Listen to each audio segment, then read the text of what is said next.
It is the last lap, the home stretch for candidates campaigning in this year's elections. Barabara ndizo hizo tuendelea kujenga.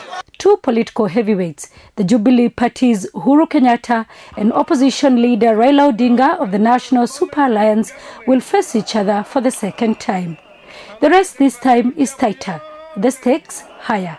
Kenyatta, who came to power in 2013, is running for his second and final term, while Odinga is running for the fourth and final time.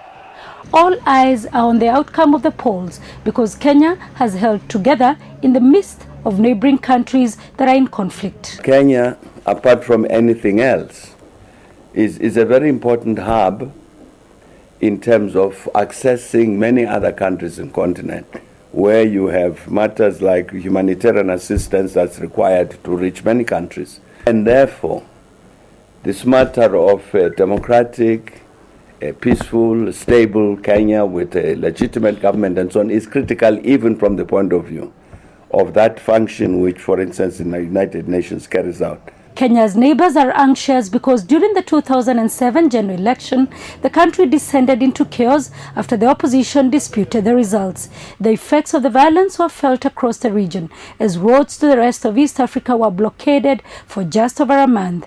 Kenya's neighbors, Rwanda, Uganda, and South Sudan, depend on the Kenya ports for exports. There are fears that there may be violence after these polls. Observers are sending subtle warnings to the leadership and the electorate. We are all of us mindful of what happened in 2007, 2008, and very, very keen that there must never, ever be a repetition of that.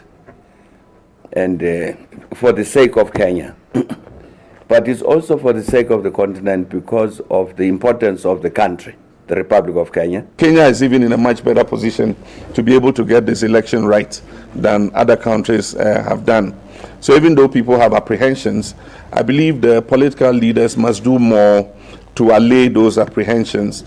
Definite statements, continuous statements by the political leaders to reassure the people that they are committed to peace is what we require at this time. Foreign missions in the country say they will not take sides. South Africa says it is closely monitoring the outcome of the polls.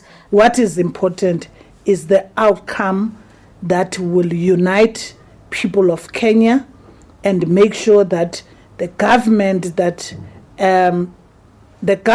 will be elected will rule this country peacefully and take this country to prosperity.